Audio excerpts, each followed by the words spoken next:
Hello and welcome to Enchantment of Eternity's review for Better Call Saul, Season 4. It's my episode-by-episode review of Better Call Saul Season 4 as I go through every season of Better Call Saul to cover every single episode of the show, one season at a time. This video I will cover all the episodes of Season 4 of Better Call Saul. So, I've gotten to Season 4 now, one of the more recent seasons. However, I remember it a little bit more, but it's still, a lot of things are still a bit foggy for me for the season. I did really enjoy it. I do think this is probably one of the better seasons. It is the first season without Chuck, and I don't know, but I think some people thought that might have hurt the show, or it wasn't the same without him. I don't know. Like, I love Chuck, love to hate him, I should say, and he did bring a lot to the show and this dynamic with Jimmy, but I don't think anything was missing from the show without him there. I think, first of all, his presence was still felt even though he wasn't there. And I think we got to see more of some of the other side characters, and it kind of filled in that gap. Particularly Kim, we got a lot more of her, and we got maybe a bit more of the other storylines with Mike and Gus. So, yes, I don't feel like anything was missing. If anything, I think of this as the season that Jimmy wasn't a lawyer. And that, I think, is, to me, the weak point of the season, because that was always a selling point of the show. I always wanted to see Saul Goodman, or Jimmy McGill, as you were, as a lawyer practicing the law and trying to get by with that. And so with the cell phone thing, that was a bit as not as interesting. But it got interesting as we got going, and he was still kind of involved in lawyer shit, even though he wasn't a lawyer. So it ultimately, I believe, worked out for the show. Now, as I mentioned, I think the side storyline with Mike and Gus and Hector and all that got really more interesting and more heated this season as well. So overall, I think this season just flowed better than most of the other seasons. There were some points where it dragged a little bit, but it didn't drag as much as some, particularly season 2, which I thought dragged a lot. But even the good seasons like 1 and 3 had their moments, particularly in the middle of the season, where it just seemed to drag a bit, and they dragged things out. I talked about in season 3 how they had the thing with Mike trying to hunt down Gus and Gus hunting down Mike, and that just went on for way too long, and there really wasn't anything like that in this season. I suppose you could say the things with the German workers was kind of drawn, was that one a bit slow and was preambled a lot, but it never felt slow. It never felt drawn out to me, even though it was slow, but the whole show is, and that's fine. I got no problem with the slow build. It's just when things start to drag for too unnecessarily long, where it seems like it could have been done quicker, which I think is definitely the case in Season 2 and in some areas in 1 and 3. I just didn't feel that as much in Season 4. I mean, there were a couple moments where maybe I was like, okay, this could have been done faster, but it was never an issue. The way it was with this other seasons, which is why I think this is probably my favorite season up to this point. Which I was unsure about when this season came out, because it had been a while since I'd seen the previous seasons, so it was hard for me to compare them. But after watching the previous seasons recently, just before watching this one, I think I can affirm that, I think this was probably the best season up to date, even, which is weird to say because it didn't have Chuck, and Chuck was such a benefit for the show, and Jimmy wasn't a lawyer, and that was the main aspect of the show. But the show's mainly about the character stories, mainly about Jimmy's character story, Kim's character story, and then Mike and sometimes even Gus now, their character story. And I feel like those were much more interesting and moved at maybe a faster pace, even though that pace was still slow. But it moved at a more steady, reliable pace than the previous season. So it was just more interesting. Oh, and Nacho. I can't forget about Nacho. Good old Nacho. He had a great season as well. He became more of an interest. I think this is a season where he really shined because he was always kind of just a periphery character, particularly in like season 2. He barely appeared. He was just like doing deals with Price or whatever, and then he would have some interactions with Mike in season 3. But this is a season where they really made him a sympathetic character. You really understood his desire to help his father. Of course, yeah, you got that at the end of the previous season, of course, too, when his father was in danger for Hector. But they kind of were... I think they made him even more sympathetic this season, and I think the actor did an amazing job at that, where you felt for him being like trapped by Gus and all the stuff he'd been through, and he still, did all this to help his father, but now he's deep in it and doesn't know how to get out of it. Actually, season 3 was a great season for Nacho as well, but I think this season even took it even further. I think it might be my favorite of the 4. Maybe season 5 will be even better. It's been a couple years since I've seen that too, but we'll see when I get to season 5. Anyway, let's go ahead and get into the episodes of season 4. We'll start with the first episode, Smoke, which deals with the aftermath of Chuck dying. Now, before I get into that, I've noticed when I do these reviews, I tend to skip over the Gene scenes. That's because they don't really stick up most in my mind. Now, this is the first... All the other Gene scenes were kind of independent of each other and just reinforcing the feeling that part of Gene misses being Saul Goodman and he misses the life. That seems to be what the 3 previous ones kind of reinforced to some degree. This is the first one that really it starts to set up an arc, which they continue in season 5, and which I assume will be concluded in season 6.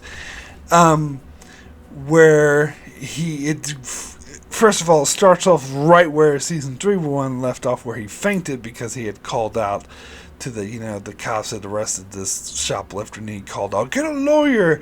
And doing that was like traumatizing for him because he's terrified of people finding out who he really is.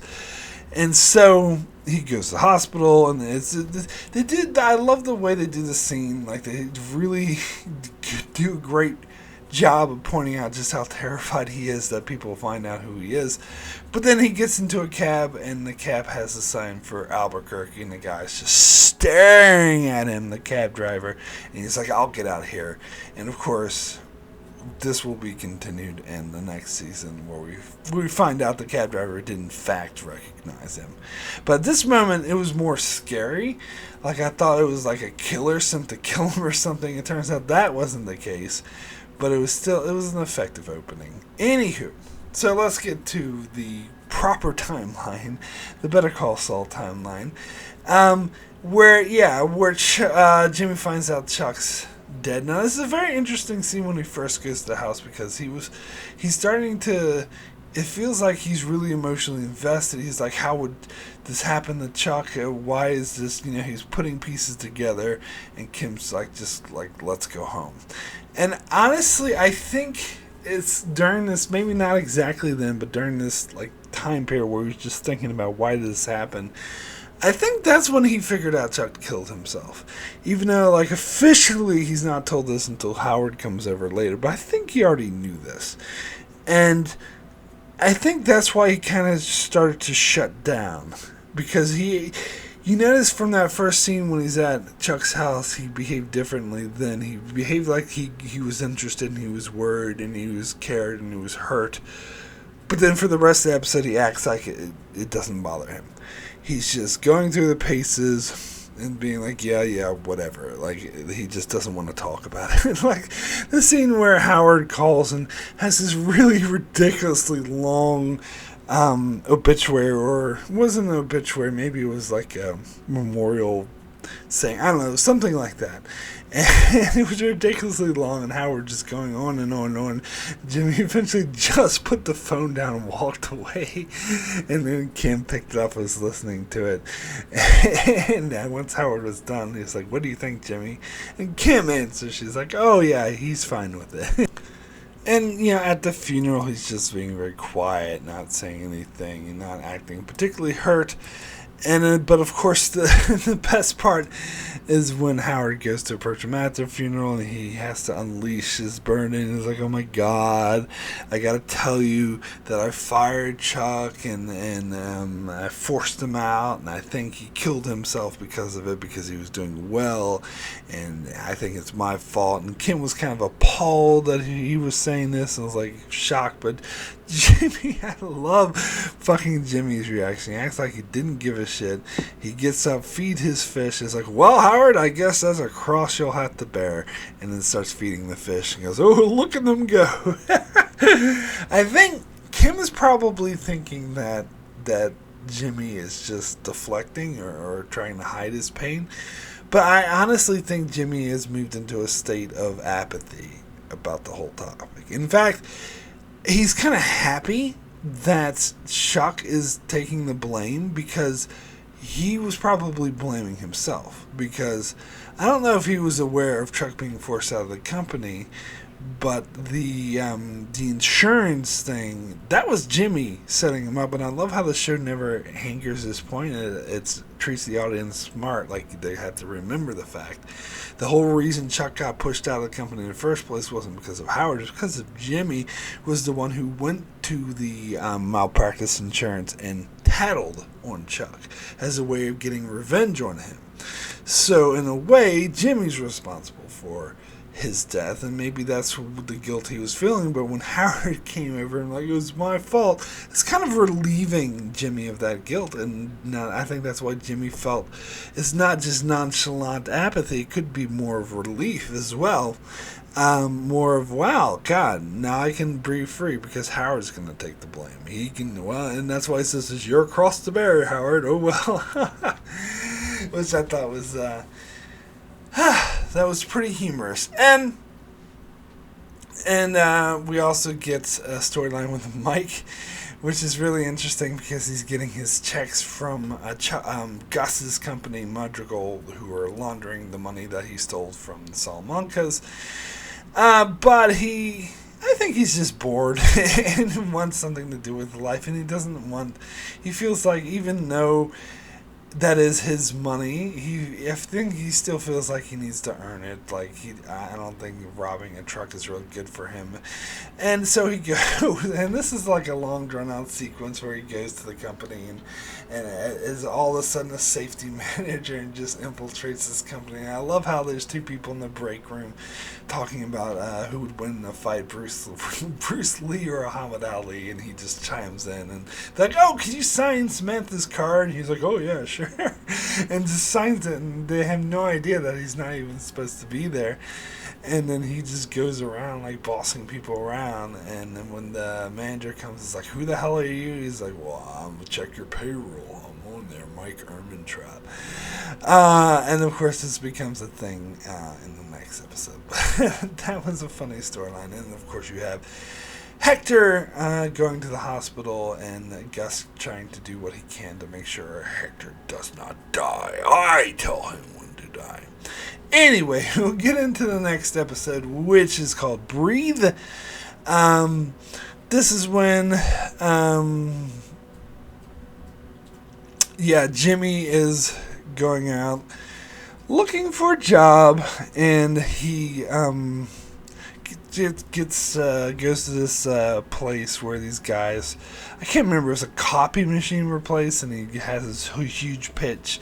They seem impressed with him, but when he walks out, he comes back and is like, why don't you hire me right now?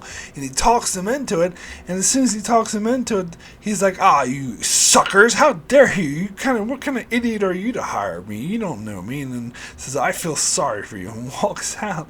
And I'm like, damn. I was kind of like, I don't know. Jimmy, and especially Saul Goodman, is always an asshole, particularly in Breaking Bad. Saul Goodman's been an asshole a lot. Jimmy's been an asshole a lot. And done a lot of rude things that I wouldn't agree with to a lot of people throughout the entire show. But for some reason, this really bothered me when he did this act in particular. I'm like, you're really being an asshole here. Like, sometimes I like how he's an asshole, and sometimes it's funny how he's an asshole, but here is the only time that really bothered me. But maybe part of the reason why he did it is because he saw that Hummel and he was already coming up with this plan to rob him, and so they thought, and maybe that's why he came back in, because he was hoping that they would reject him when he asked them to hire him the same day, and when they didn't reject him, he had to turn them down, because I think his whole point was to not get the job because he wanted to steal the Hummel. Maybe that's the case, but still, it's kind of he was really being an asshole in that scene. So yes, and so there's also the storyline with Gus. I believe now, sometimes I get the episodes mixed up, and I'm pretty sure this is the one where Gus hires he gets this other doctor in, who the doctor, Mexican doctor we've seen before, and we saw him in Breaking Bad, and to evaluate Hector, and he says it's not good, only an expert from maybe John Hopkins, so he actually pays for a doctor from John Hopkins to come in and look after Hector. Yeah, and also I think this is also the scene where Kim goes to Howard and really, really tells him off. Tells him off because he's like, because Howard is giving Jimmy the stuff in the will, but it's the bare minimum. Kim can see right through it that they're giving him the minimum that they could give him without risking him contesting the will. So, and also how demeaning it is, and Kim sort of tells Howard off and tells him off for his confession and saying that, how dare you lay this on Jimmy? But really, Jimmy doesn't care. In fact, as I said, I think he felt better about it. I think it's more of Kim. I mean, it could be a matter of Kim misperceiving how Jimmy feels, but I think it bothered Kim herself more than it bothered Jimmy. And she's kind of speaking for herself when she says this. But yeah, I also think this is the same episode when Jimmy gets the letter from Chuck that he wrote before his death, and it was a nice letter. And Jimmy, again, he's really apathetic at this point. He doesn't really care, and reads the letter, and Kim is the one who was moved to tears by it, and he has to comfort her because of it. That was very interesting. So then we get into the next episode. Wait, hold on. Before I leave this episode, this is the episode where Gus lays the trap for Nacho. They sort out, they meet with Juan Bolsa, and they kind of sort out that business between the Salamancas, and Gus will continue as normal with Nacho taking over. And then so they have that meeting where they get the 6 pounds or whatever the fuck it is, kilos, and well, it's more than 6 kilos. You know what I'm talking about. The big bricks of cocaine. Anyway, they're like, you have to give us 6, and there's a big showdown, and the other henchman was like, see, that's how you do it, and then Gus just pops out of nowhere and just puts a bag over his head and fucking kills him, and puts a gun right in Gus's Nacho's face, and it's like, you are mine. That was fucking creepy. And this is again when you really feel for Nacho, because I mean, it's funny because you are, in a way, you're kind of between Gus and the Salamancas, you're kind of rooting for Gus, just forgetting about the fact that he is a cold-blooded fucking killer from Breaking Bad. He's like a villain, one of the worst villains ever. And you're kind of reminded of that in the scene, what he does to Nacho. That's, yeah. Anyway, now we'll get into the next episode, which is called Something Beautiful. It begins with them, Gus's henchman taking Nacho out into the middle of the desert to set it up to make it look like his Nacho's fellow henchman was killed by an rival gang, and so they set up a fake car thing, and I think Nacho's aware that they're going to shoot him in order to make it look good, but they shoot him quite badly, and the guy just is like, oh, gotta make it look good. Like, they shoot him in the arm, they shoot him in the leg, and then they shoot him in the gut, and he's like bleeding out. And I don't know, I always thought that Gus's henchmen were pretty methodical. I know that they're sociopaths and don't care about hurting people. That's very clear. But they're all about getting the job done correctly. And it seems like they were very close to killing Nacho. Like, he could have easily died. I mean, when that vet doctor was looking after him, it seemed like he had a hard time. He could have died from an infection. What if the phone call didn't work? What if Tuco's cousins took too long to get there? Like, there's many factors that could have led to his death. And if he would have died, Gus would have lost his rat. Would have lost his informant in the Salamancas, which Gus would not be happy about at all. In fact, I'm pretty sure that Gus would kill said henchmen if they fucked up that badly. So it seems like that wasn't a very smart thing for them to do. I mean, it's not about them worrying about Nacho being in pain or worrying about hurting him. Obviously, they don't give a fuck about him. But they should be worried about themselves, because Nacho is very important to their boss, that Nacho lives so he can become an informant, and they were so close to risking his death. It seemed like that's something that Gus would kill them for. So it seemed kind of careless of them. But, I guess you can make the argument that they knew Nacho would live, but I think that's a weak argument. I think he could have very easily died. They hurt him way too badly. And in fact, they're lucky that he lived. Anyway, that was a pretty intense scene, though. So then Jimmy goes to Mike with his plan to rob the Hummel thingy, and Mike is not down, which makes sense because Mike has his own thing going now. And I think later in the episode we see Mike, or either this or a previous episode, don't remember, but we see Mike meeting with, it might have been the previous episode, we see Mike meeting with Lydia, and she's not at all happy about it, and she's like, why is he doing this? We're just giving him money, I don't want him here. But Gus seems, when she calls Gus to complain about it, in fact, yeah, she was like, what if I respectfully ask you not to do this? And he's like, well, I would ask you the same. So Mike wouldn't budge, so she whines to Gus about it, and Gus is just like, I don't care, just give him your coat. Like, Gus, I think, is at this point is really starting to see value in Mike, of course. Anywho, so after Mike turns Jimmy down, and of course Mike turns him down because he's got his own thing now. He's got a legitimate job, he got his cash flow, he doesn't have that same need to get into shit that Jimmy does, so he's actually good.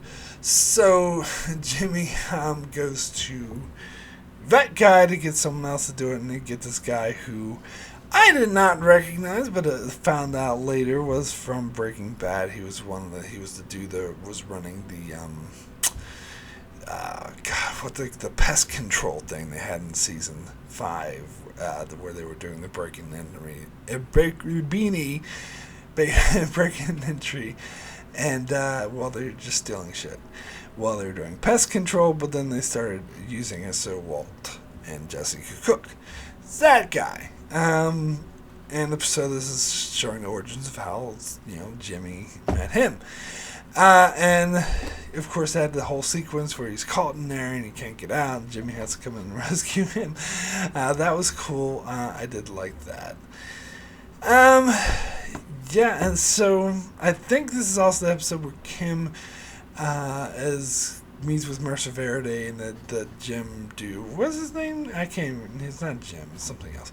But anyway, her client shows her this big, huge plan to expand, and he's all excited about it. But you can tell Kim is freaked out because it's way too much work for her. Anywho, we'll now get into the next episode, which is called Talk. So I believe this is the episode where, Tuco's cousins. I think it's called Talk because Tuco's cousins and oh no, is it then?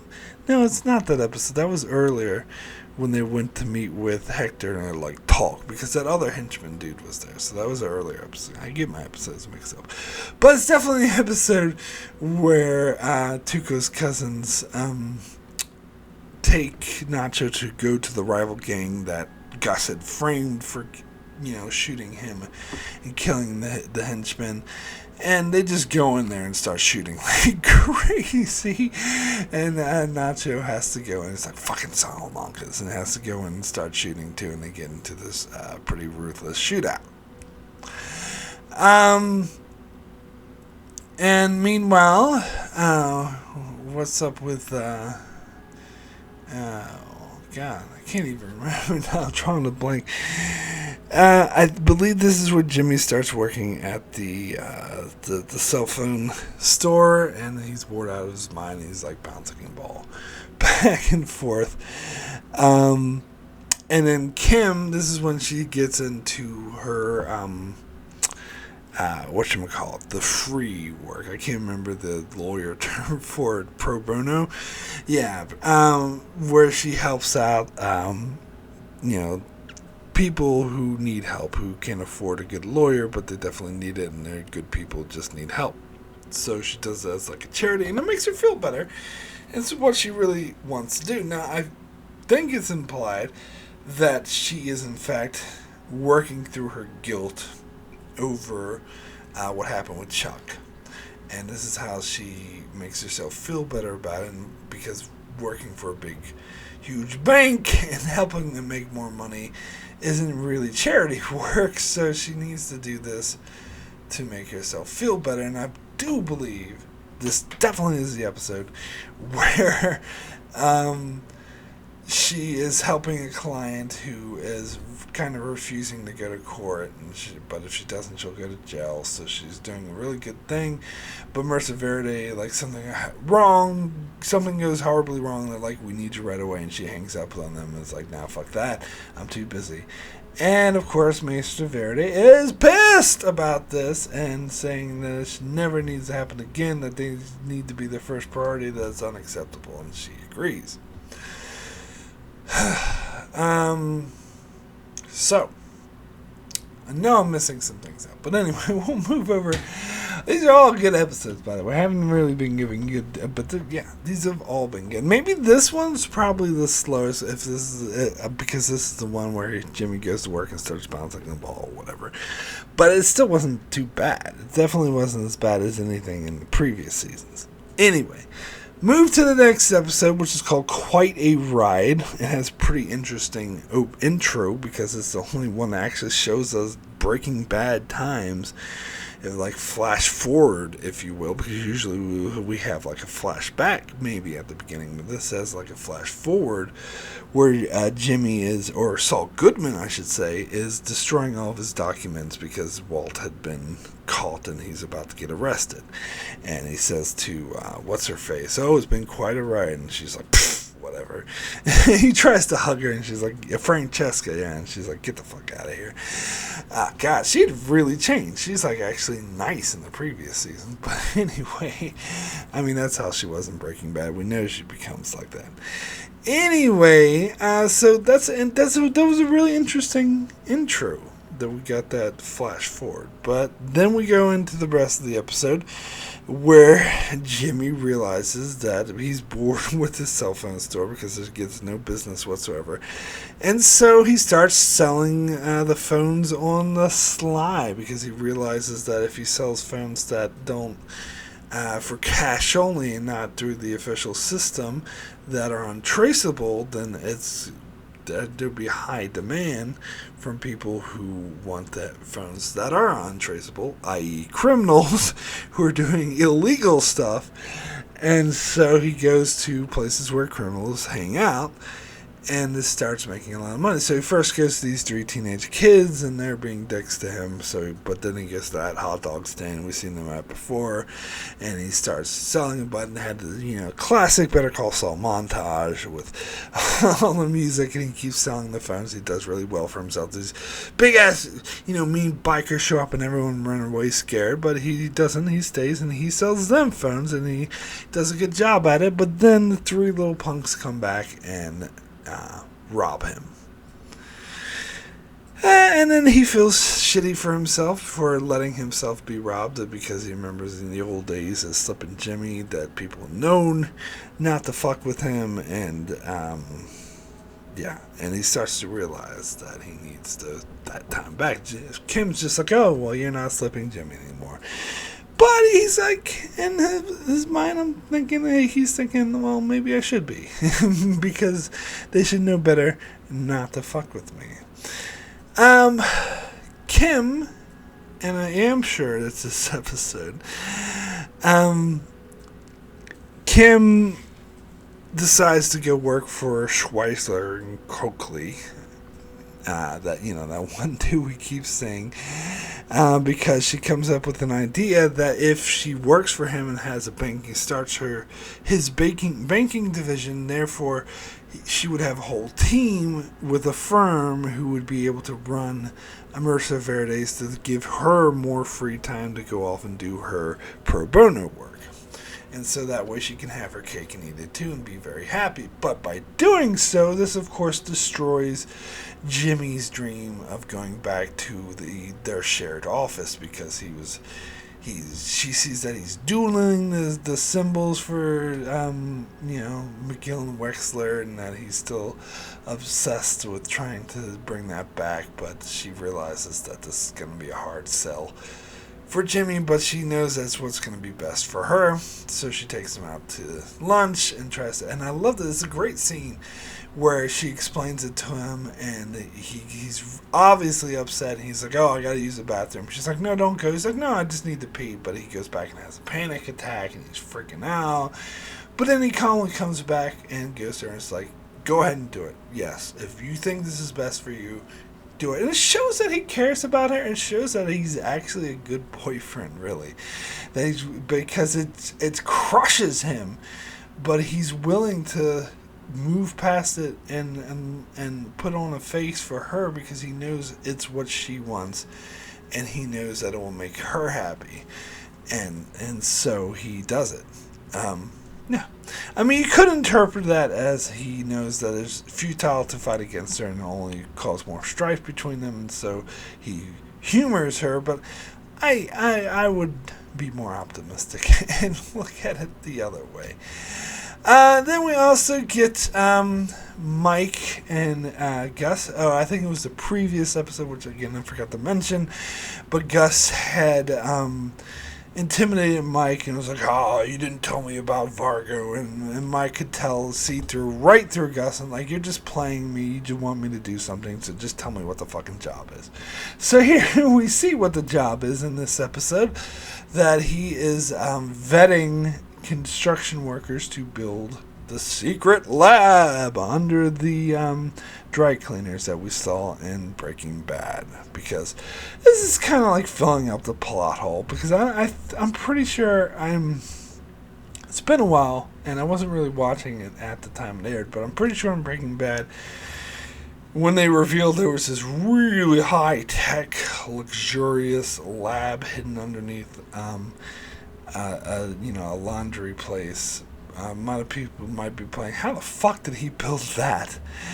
I always was just willing to go with it because he's just, really, he has a lot of money. I just assume people have a lot of money can do shit like that.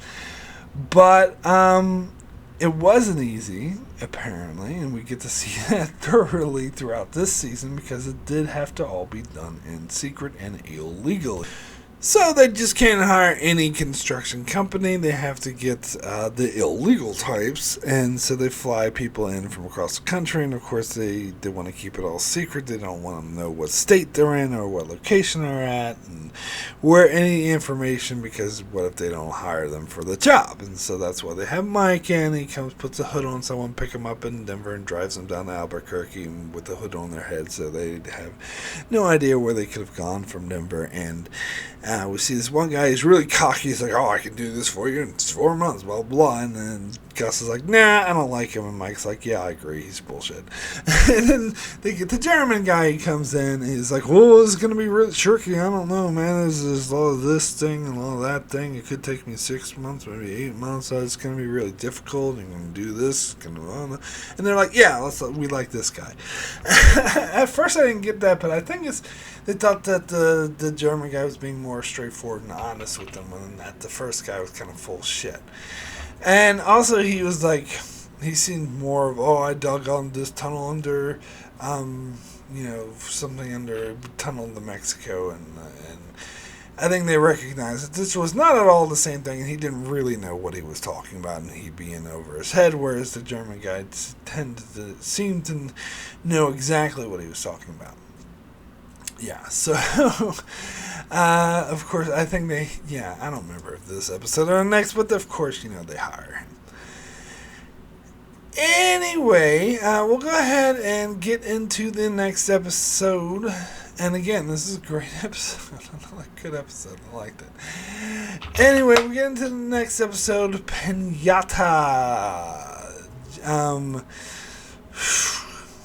Yeah, I think I might have jumped the gun on the whole scene with Jimmy and Kim. I think it's in this episode, not the previous one. But whatever. I don't know. I get these episodes mixed up. Anywho, so this is the one where Kim seeks out, what's his face, Rich, and gets a job, and Jimmy is like okay with it. But in the meanwhile, Jimmy is making plans for his revenge on those little geeks that stole from him. And it's really great, where Jimmy pretends to try to make a truce, but of course it doesn't work, and they try to rob him again, so he just runs away from them and leads them right into a trap where Huel and the Man Mountain guy from season 1, who also made a cameo on El Camino, they tie up they get the kids at gunpoint, and they tie them up and then hang them upside down with a bunch of piñatas and start smashing the piñatas as they get closer and closer to the three people, thinking they're going to get the shit beat out of them, while Jimmy is like, this is my turf, you don't bother me, blah blah blah. It was really showing how he kind of got his mojo back. He's got back his street cred of not being fucked with. Meanwhile, Mike gets everything set up for the Germans, and has saying, all right, we need this, we need the foosball table, blah blah blah, and basically creating a secret place where they can live, where no one will know that they're there, because no one can ever know they're there, because it's all being done in secret, and this job's going to take 8 months, so they need stuff to keep them entertained, so they don't try to go out and get seen by people. So that's why Mike has to have all this entertainment and beer and stuff for them, so that they're content and they'll stay put and do the work, which is very difficult because they're actually having guards watch them, so they're basically being held in captivity until they get the job done, but they're getting paid really handsomely for it. But of course that still might drive some people crazy, so he wants to make sure that they're comfortable. And I think Gus is really impressed with Mike for knowing all these things, and Gus is willing to let Mike do his thing, because Gus is a smart man, and he can see that Mike knows what he's doing and he knows what he's talking about. So he's letting them run things. So basically, we're seeing the origins of how Gus and Mike became like close, or like had this close working relationship at least, because by the time we see them in Breaking Bad, Mike is basically Gus's right-hand man. So we see this as sort of the origins of this, and then we see that Mike is really earning Gus's respect. Now also, sometime during these past couple episodes, I'm sure I missed it, Mike had Hector. There was this whole storyline with Hector, where Hector was like, it looked like he would never recover. It looked like he would die, but then the John Hopkins doctor managed to pull through and get him competent and able again, and got him so where he was still paralyzed, but he was awake. And once Gus saw a video of Hector like purposely knocking something over so he could look at the nurse's ass, he realized that Hector was still there. That was Hector. That's the same Hector. He's just trapped in the paralyzed body. And that's exactly what Gus wants. So as soon as he figured that out, he sent the doctor away and sent him back to his shitty doctors. And even though the good doctor was like, look, if I stay, I can help him get better. He might make a full recovery. And Gus is like, no, we should temper our expectations. But really, it's because, and this is very interesting, of course, and it makes a lot of sense, Gus doesn't want Hector to make a full recovery. That's the whole point. He's actually happy because he doesn't want Gus to die, because he wants him to suffer. So having him live in this paralyzed state where the only thing he can move is his finger is like hell. And that's exactly the kind of living hell that Gus wants for him. And so this is perfect. Like, he was worried about Hector dying. It's like, you can't die. It's too easy of an out. And so instead, he has this. In the meantime, with Nacho, he has been sort of running things and becoming a new boss. And he has got Crazy 8 being his lead henchman now, asking for the money. And he's the one that like rips shit off of people who don't deliver their money in time and stuff like that. And so that was all really interesting as well. Alright, so then we move over to the next episode, which is Something Stupid. I like this episode. So this is Huel has basically become Jimmy's bodyguard. I can call him Saul Goodman now, because he's using the Saul Goodman name to sell his cell phones, and he's making a living out of it now, and Huel has become his full-time bodyguard. However, there's a cop that comes up to Saul, who's not happy at all at what he's doing, because he arrested a guy who was getting away with his crimes because he had one of his untraceable cell phones, and he realized what Saul was doing, and he was trying to persuade him to sell his phones more to soccer moms and not to help criminals get away with crime. But Saul, of course, refuses, saying it's a free country, and they get into a huge argument, and Huel happens to come back from doing some grocery shopping, and he's wearing his headphones and he can't hear what they're saying. He just sees this big guy getting in Jimmy's face and threatening him, and so he does his job and knocks the dude out with a bag of sandwiches. But Jimmy was yelling at him the whole time, it's a cop, but he couldn't hear because he had his headphones on. So he's like, take the headphones off, and he's like, it's a cop. And then Huel is arrested and threatened with major prison time, because apparently he had a prior, and that cop in particular had arrested Huel. And like, Jimmy tries to talk him out of it, but the cop's like, oh, so now you want me to help you out after you refuse to help me? Well, screw you.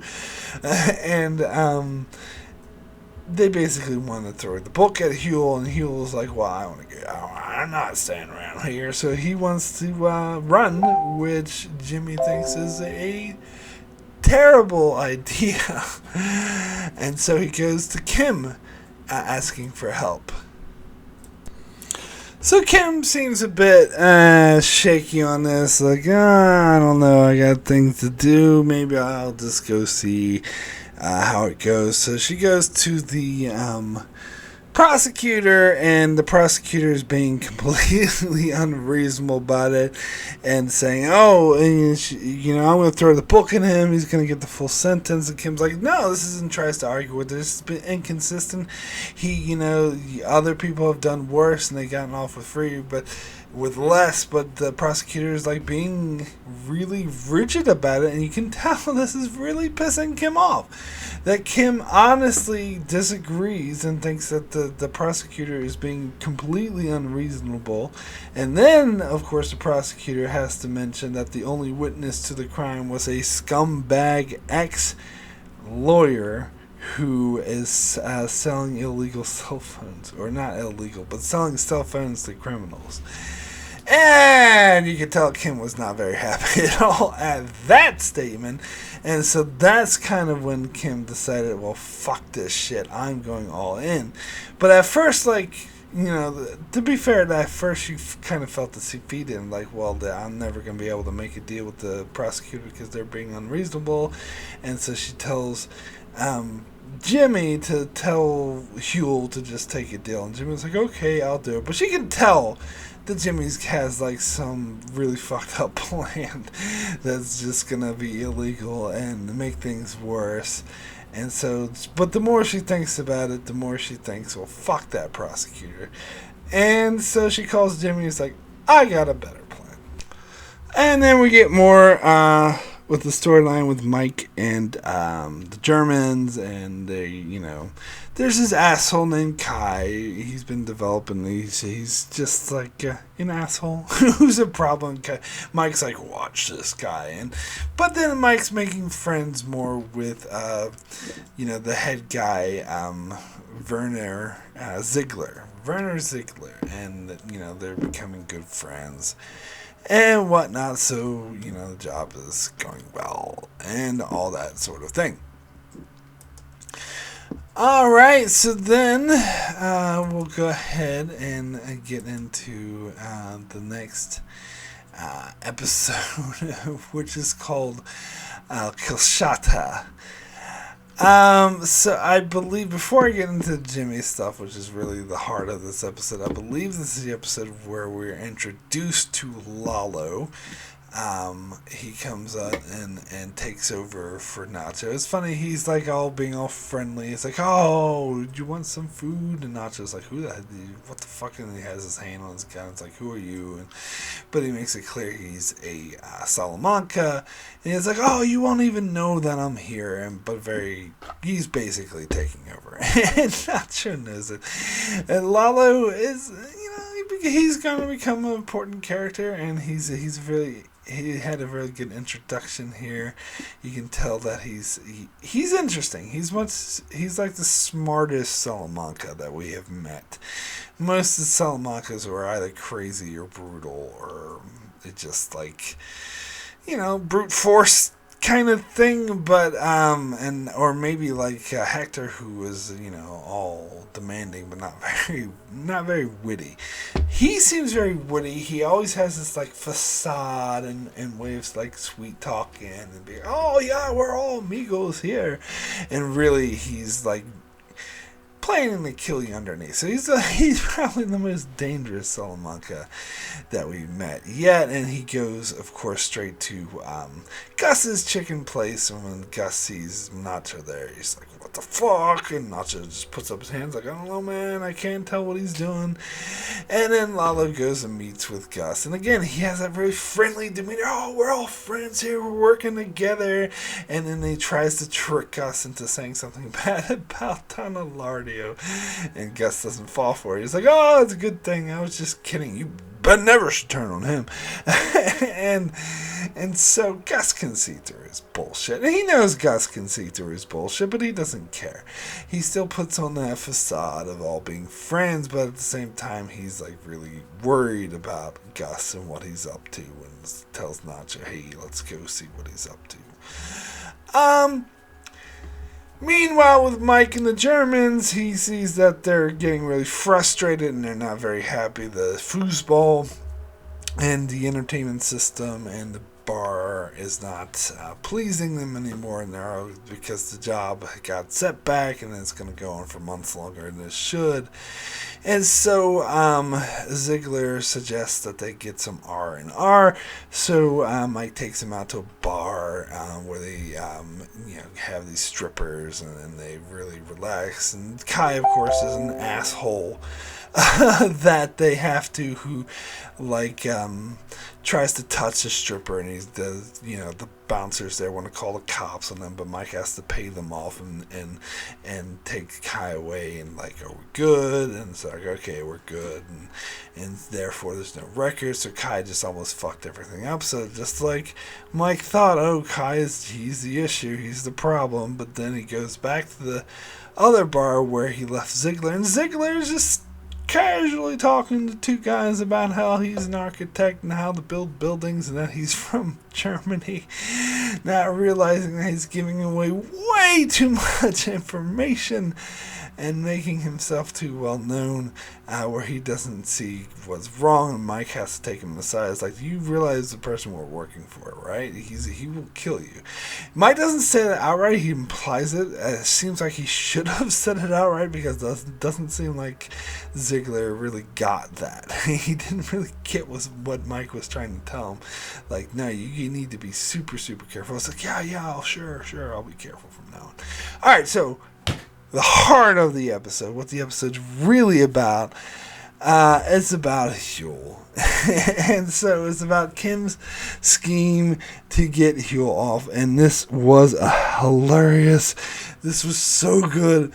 I loved it so much, where Jimmy went off to Louisiana to get all these random people on the bus to write all these letters for Huel, act like he's like the town hero, and sent all these letters to the court where they had Judge Neelix was looking after. He's bombarded by all these letters, and he tries to tell Kim and the prosecutor to make a deal, but of course the prosecutor now is just pissed off with Kim, because Kim shows up with 4 other lawyers to try to intimidate her and be like, we need this, we're going to request this, and so now she's more determined than ever to not let Kim get her way, because now she's kind of pissed. She's like, you send all your lawyers you want, we're not going to go easy on Hubenall. What's his name? Huel Babinall, that's his name. Huel Babin. We're not going to go easy on Babinall at all.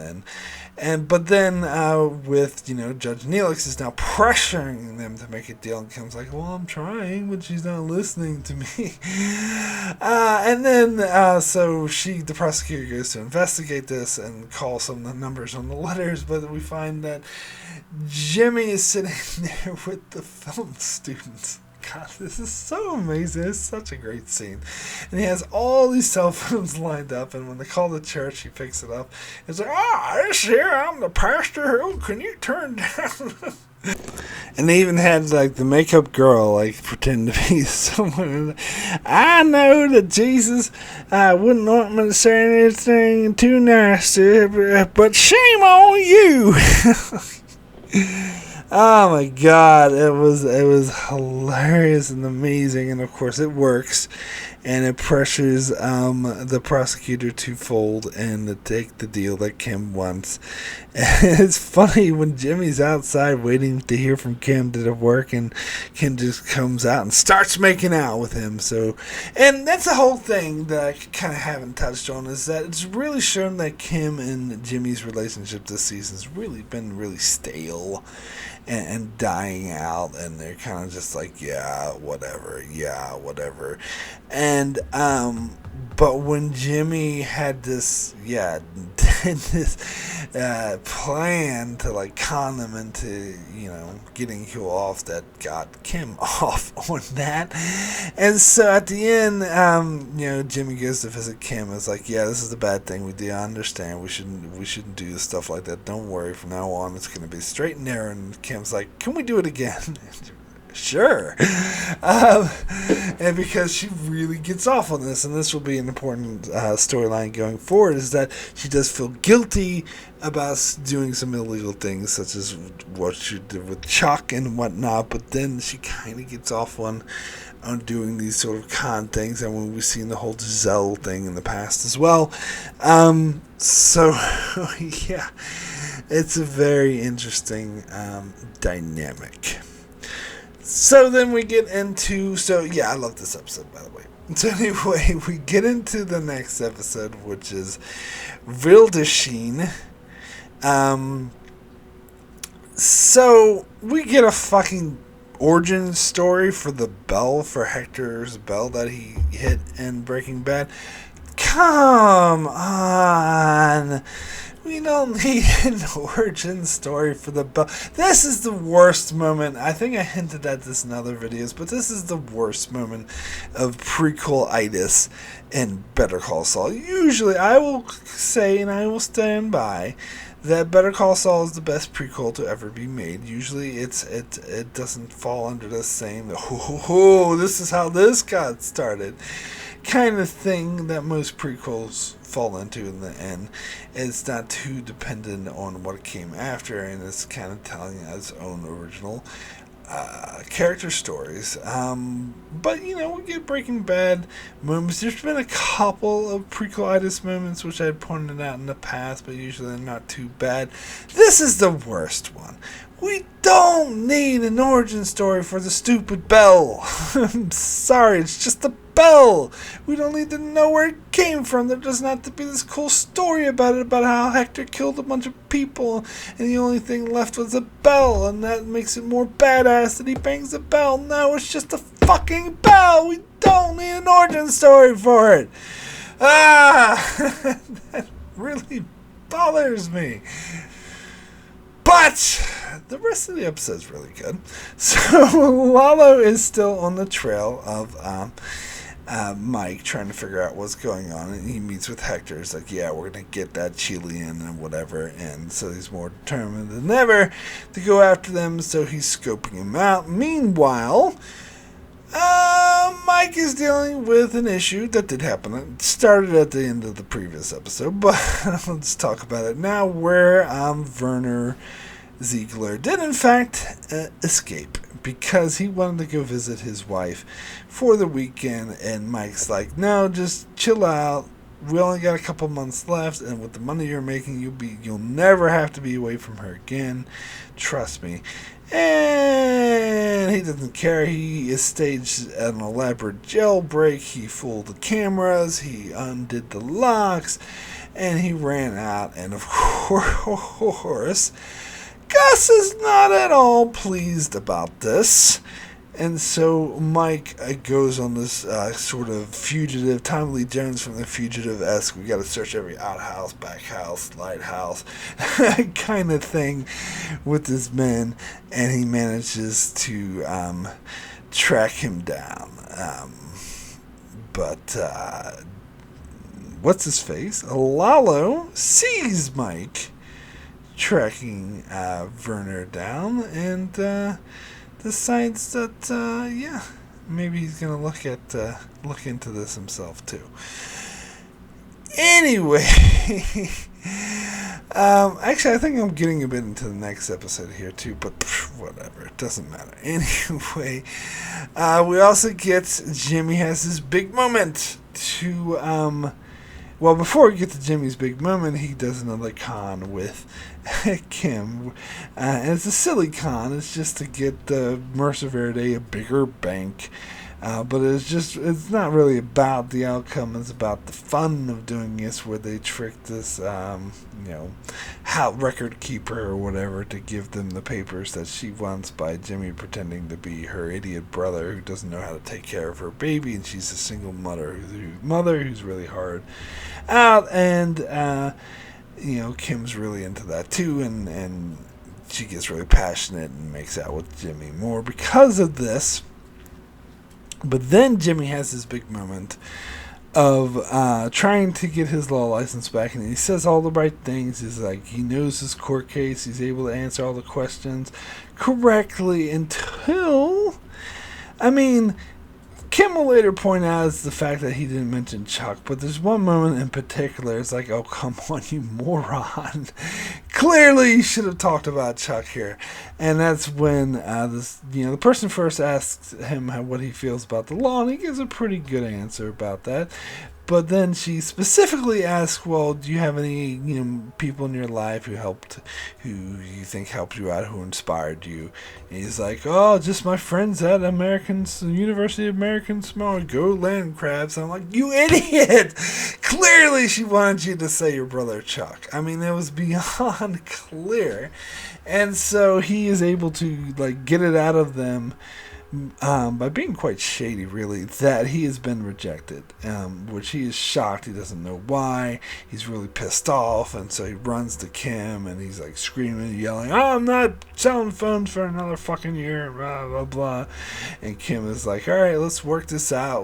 But he's freaking out, and he starts throwing shade at Kim. It's like, oh yeah, you just roll around in the dirt with Jimmy, but you're not good enough to share an office with me. And she's like, again with the stupid office. Oh, stupid office. Oh, you just think of me as slipping Jimmy. That's all you think about. And then Kim's like, you want to know why you got rejected? It's because you didn't talk about Chuck. And he's completely oblivious to this. He's like, what the hell does my dead brother have to do with anything? But clearly, he is in a kind of a state of denial. He kind of, states it out, and this is when he's being honest. He's like, I don't care about him one way or another. It doesn't affect me. He was alive before, now he's not. So what? Big deal. And I think that is what he consciously feels. I think there is something going on more of the subconscious that he's not aware of, obviously. But I think consciously he's kind of very apathetic to his brother's death and has kind of just moved past it because his brother hated him.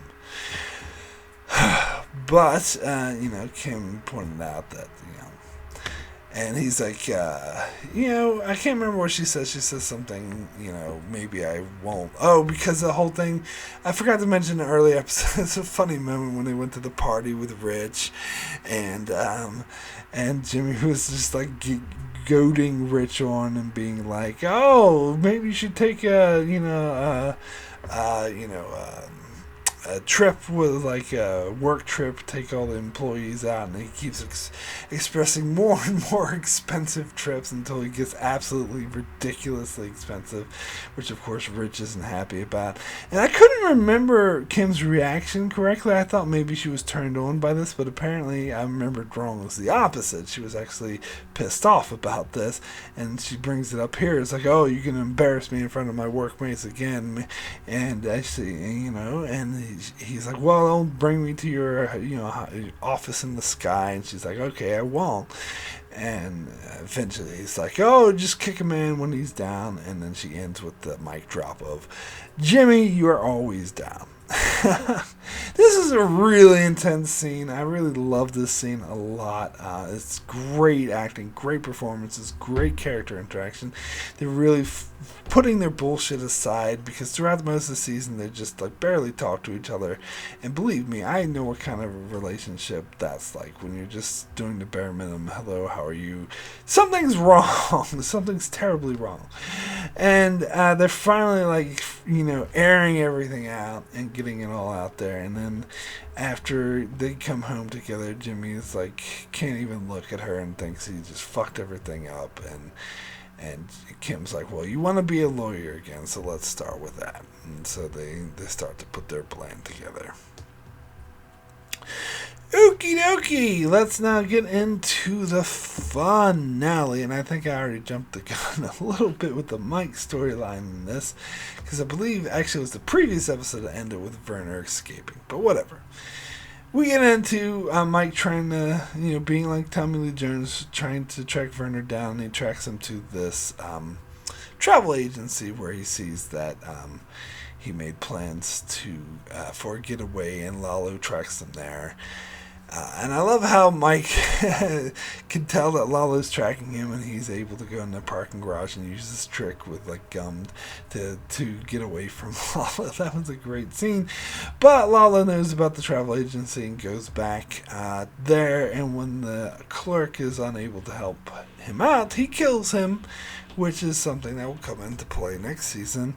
and then watches the tape and finds out who Mike was looking for as, Werner Ziegler, and tracks him down, and he calls Werner Ziegler posing as one of Gus's men, and Werner kind of gives away some information about construction and whatnot, so Lalo learns a bit, knows so that there's something going, Gus is doing constructing something in secret, and sort of has learned that. So, but Mike manages to track Ziegler down before he gives away too much to Lalo, and pulls him in. Now, it's one thing I didn't mention is earlier Gus talked about how he knew Werner's wife was flying into Colorado, and he was going to send men after her to track her and have her lead them back to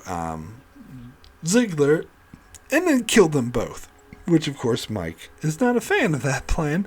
So he tried to offer Gus an alternative by getting Ziegler himself. And so he managed this, but when he tried to convince Gus to let Ziegler back to work, Gus wasn't having it. And eventually he says, there's no point in this conversation. And so Mike realizes that it is dead. That there's no way he's going to convince Gus to let Werner live, and so at that point he's like, fine, I'll take care of it, I'll do it. And Gus is just like, oh, you sure? He's like, yes, because he rightfully is like, if someone's got to do it, it should be me. And because he also lets Ziegler warn his wife to get his wife to go back to Germany in order to save her life. Because at first Ziegler doesn't understand the gravity of the situation. He's like, oh, just let me go back to the hotel, we'll be fine. And then, but at first he's starting to dawn on him, especially when Mike mentions that there's men tracking his wife that are going to kill her. It starts to dawn on him that he's going to die, and the only thing he can do is save his wife's life. So he calls her. It's really heartbreaking call where he has to yell at her and say, I don't want you here, in order to get her to turn away. God, it's just so fucking heartbreaking, especially knowing that that's the last conversation they'll ever have. And then he knows that Mike is going to kill him, so he's like, I'm just going to look at the New Mexico stars. It's very beautiful. And Mike kills him. And of course, this something that's also heartbreaking that Mike really didn't want to do, and knew that the guy was a good man at heart, but he knew Gus wasn't going to let him live. There's just no way around it. And of course, we get into the implications of this in the next season. So Kim's plan for Jimmy is to have him go out and do all these functions that honor his brother. He donates all his money to a board in his brother's name, and so Jimmy has to. So this one event where he's standing by Chuck's funeral grave pretending to be sad. You can tell that he's just acting, and it's all about making him, buttering up all the people who could be his possible judges. And making a show by pretending not to show, but actually making a show out of how much he cares about his brother who's trying to honor him. And so then his plan is to show up to the hearing with to read Chuck's letter to them, and that will move them enough to give him his law license back. But when he starts doing that, he can tell that they're not really buying it, and they're not that interested in it. So he puts the letter down and he starts like, look, this is actually private. I was going to read this to you, but it's between him and me. And he tells all these stories about Chuck and how, and he's trying to be real. He's like, look, Chuck doesn't, he never liked me as a lawyer, even though he liked me as a brother, and but he's an honorable man I want to be by. And the funny thing about this scene is a great scene. Is that Kim totally bawled. You can see her in the back room crying, and some of the judges are crying, but he doesn't see Kim crying. He just sees the judges in front of him crying. And when they give him his law license back, Kim's like, Jimmy, that was amazing. It's like, yeah, I can't believe those suckers bought it. You can just see Kim's face is dropped to the ground, like she just could not believe that was all an act. because she believed that Jimmy was actually holding back these feelings for Chuck, and so when he said all that, she actually thought that was he was feeling, but no, it was all an act because really he's still stuck in the apathy about not giving a shit about Chuck being there one way or the other, which, knowing their background and all the shit that Chuck did to him, I think is understandable.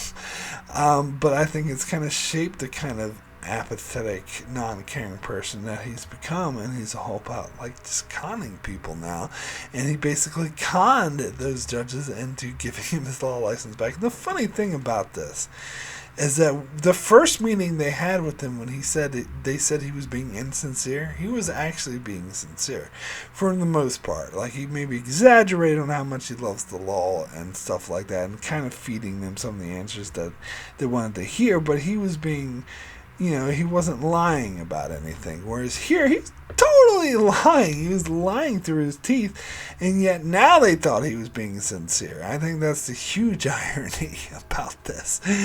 And then, so, of course, Kim's kind of like just shocked by his reaction, and he's like, oh, he's all celebrating. He's like, and he's got asked for forms to change his name.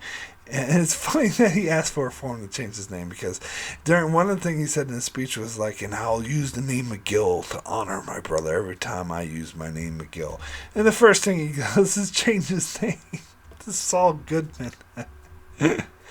Oh man, it was such a powerful ending. But I did skip over one of my favorite scenes in the episode, and that's when he was on the board with Howard to try to give a grant to young students who could, put them on the right track to be a lawyer. And he wanted to give the grant to this one girl who had been caught shoplifting once, and no one else wanted to.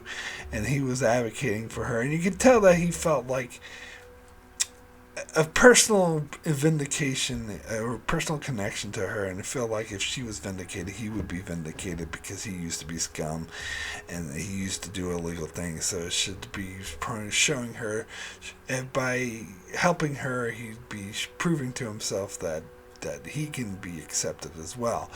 But he starts to realize that through the fact he's not able to convince anyone to give her the grant, that he will never be accepted. So then he goes to her and gives this really powerful speech about how they'll never give her anything, but that she needs to go and work for it, and she needs to just screw them and not worry about them and show them off, and if she needs to do better than them.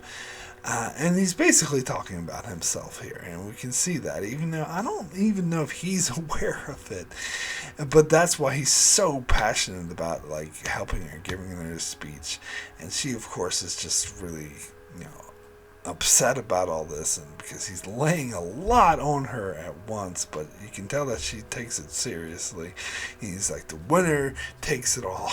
Getting back to the, that song they played during the opening scene. So that was an amazing scene. I absolutely loved it. It was one of my favorite scenes. Definitely one of my favorite scenes of the season for sure. I think it's just such a powerful scene. And of course informs the kind of bullshit that Jimmy does, because he knows that those judge advocates will never accept him for who he is, which is why he plays them in order to get what he wants. Pretty awesome, I think. So yeah, that was an amazing episode. I talked before about how the episode 9s of every season is usually the most powerful. That's the way for the first 2 seasons, but then season 3 was episode 6. I think I might have mentioned episode 9 being the best for this season too. I take that back. It's not. It's actually episode 10. Episode 10 is the standout. Of this season, not episode 9. I think, if I remember correctly, in season 5 it is episode 9 again.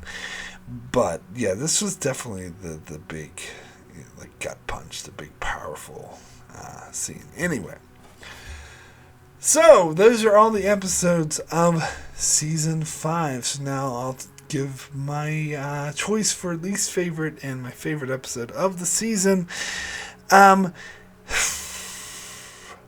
I don't know that I have a least favorite episode. I mean, they were all pretty good. I mean, I suppose if I had to choose one, I guess it would be Talk, because I think that's just that's the one where Jimmy is just being bored at his cell phone place and writing shit on the wall. So it moved a bit maybe slowly than the other episode. I mean, it had that awesome scene with Nacho getting in that fight with the Tuco's cousins where they were shooting at each other. But other than that, it seemed to move a bit slowly, I guess. Nothing really memorable stood out for it. I think this is when we got the first look at Judge Neelix when Kim was going to her courthouse, which is kind of dull. So if I had to choose an episode, even though I don't think this is necessarily a bad episode, if I had to choose a weak point of the season, it would probably be that one.